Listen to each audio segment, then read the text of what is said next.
Assalamu alaikum wa rahmatullah.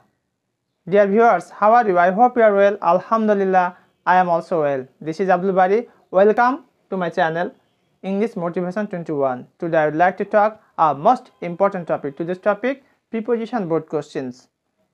Dear viewers, I want to ask a question to you. Can you say this answer? The question is, students should be attentive dash studies. Students should be attentive dash studies. Here, which preposition is appropriate? Can you say? Yes.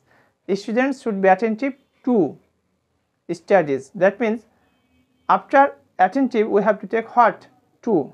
Such type of topic today I want to clarify, and I hope that you will stay connected and enjoy this class. Let's get started. আজকে আমরা Dhaka board 2019 এবং Rajshahi board 2019 এর প্রশ্ন নিয়ে কথা বলবো। এটি question number 2 এ ছিল, অর্থাৎ 2019 সালে, কিন্তু শর্ট সিলেবাসে এই প্রশ্নটি থাকবে কোশ্চেন নাম্বার 1 এ। মার্কস হচ্ছে 5, গ্যাপ থাকবে 10, প্রত্যেক গ্যাপের জন্য মার্কস থাকবে হাফ করে। আর অ্যাপ্রোপ্রিয়েট প্রিপোজিশন আমাদেরকে অবশ্যই ভালো করে জানতে হবে, আর মিনিং অফ এ সেন্টেন্স অর্থাৎ একটা বাক্যের অর্থ বুঝে সেটিকে আমাকে পূর্ণ করতে হবে। যেমন ধরে নাও, the book is on the table. এখানে অনটা কি অ্যাপ্রোপ্রিয়েট প্রিপোজিশন? না, এটা হচ্ছে মিনিং, বাক্যের অর্থের উপর বেস করে করা হয়েছে। কিন্তু যদি আমি বলি যে students should be attentive dash there studies, তাহলে এখানে কি হবে? টু হবে, অ্যাটেন্টিভ টু। অ্যাটেন্টিভ টু হচ্ছে মনোযোগী। তো চলো আমরা দেরি না করে ঢাকা বোর্ড 2019 এবং রাজশাহী বোর্ড 2019 এর প্রশ্ন নিয়ে আলোচনা করি।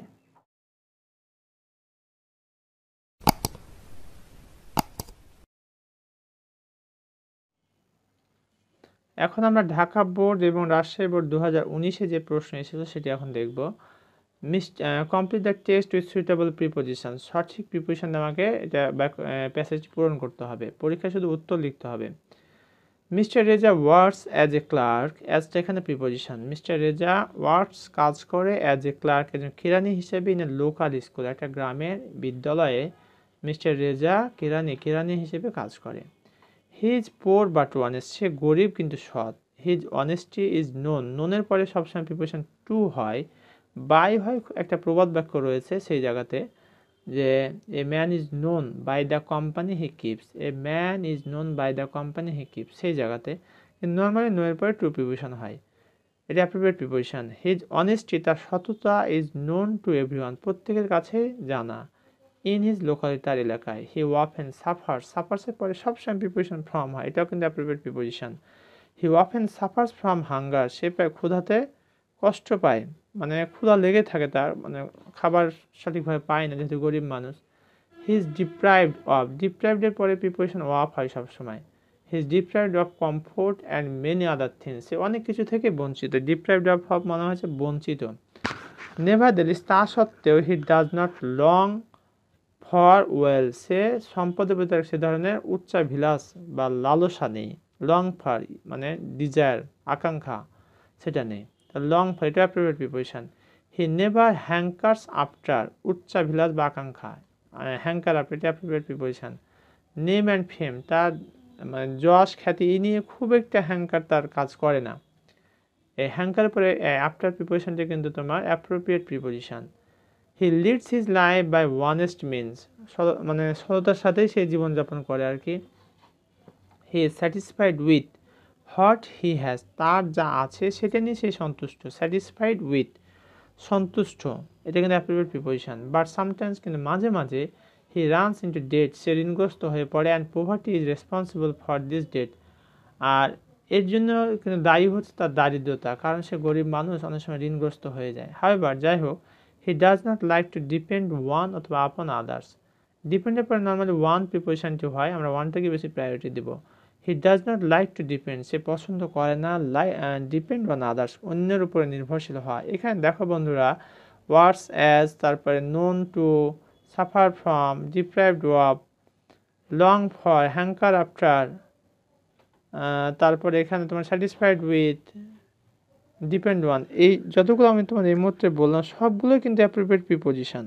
তোমরা যদি একটু মুখস্থ করে সেই চ্যাপ্টারটা অনায়াসে কিন্তু তোমরা এই প্রিপোজিশন চ্যাপ্টারটা পেরে যাবে খুব সহজেই। তাহলে ঢাকা বোর্ড 2019 আমরা দেখলাম ম্যাক্সিমামই কিন্তু অ্যাপ্রোপ্রিয়েট প্রিপোজিশন। আর অর্থের উপরে ভিত্তি করে এমনটি খুব কমই হয়েছে, একটা দুটো হয়েছে এখানে। এবার আমরা রাজশাহী বোর্ড 2019-এ যে প্রশ্নটি এসেছে সেটা একটু দেখব। Complete the text with suitable preposition. When the sun was sitting behind the tree tops, behind the tree tops, যখন সূর্য মানে ডুবতে ছিল, behind the tree tops, tree tops এর পিছন দিয়ে, the jailer came in অথবা into the room of Socrates, সূর্যটা যখন ডুবতে ছিল তখন জেলার কোথায় আসলো, সক্রেটিসের রুমে আসলো, টু বিড হিম, তাকে বিদায় দেওয়ার জন্য, প্রিপেয়ার ফর ডেথ, মৃত্যুর যে সর্বশেষ প্রস্তুতি, এই জন্য জেলার তার রুমে আসলো আর কি, সক্রেটিসের রুমে।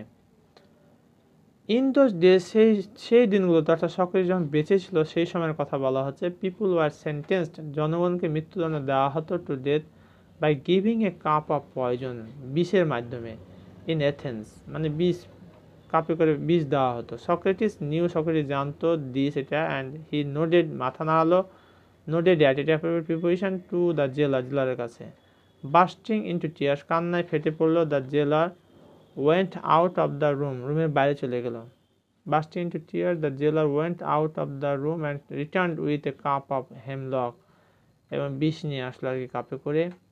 Socrates lifted the cup to his lips, তার ঠোঁটে নিল আর কি বিষের এটা।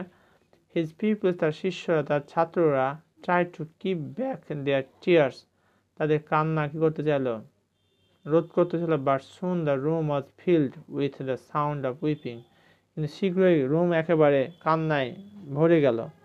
উইপ হচ্ছে ফুপিয়ে ফুপিয়ে কাঁদা। With the cup of poison in hand, হাতে বিষ নিয়ে, সক্রেটিস সেড, সক্রেটিস বলল, it is the strange sound, এটা একটা অদ্ভুত শব্দ। আই হ্যাভ হার্ড, আমি শুনেছি, that a man should die in peace, শান্তিতে মারা যাওয়া উচিত। So be silent and have patience, তাই তোমরা শান্ত হয়ে যাও এবং ধৈর্য ধারণ করো। কতটা ধৈর্যের পরিচয় এখানে দিয়েছে সক্রেটিস, সেটাই দেখো আর কি। তো এখানে আমরা বেশ কিছু সব প্রিপোজিশন দেখেছি, যেটা তোমার প্রিপোজিশন আর কিছু প্রিপোজিশন তোমার বাক্যের অর্থের উপর ভিত্তি করে হয়েছে। এবার আমরা রাজশাহী বোর্ড 2019, এখানে আমরা যেটা দেখলাম সেটা হচ্ছে তোমার রাজশাহী বোর্ড 2019, আর একটা হচ্ছে ঢাকা বোর্ড 2019। আশা করছি তোমাদের অনেক উপকার আসবে এই ক্লাসটি, তোমরা অনেকটা প্র্যাকটিস করো, ইনশাআল্লাহ তোমরা পেরে যাবে। আর তোমাদের কোথাও কোনো সমস্যা থেকে থাকলে বা জিজ্ঞাসা থাকলে কমেন্টে আমাকে জানিয়ে দাও। ইনশাআল্লাহ I'll try my best to provide your question answer, no doubt. Thank you very much for watching this video. Assalamu alaikum wa rahmatullah.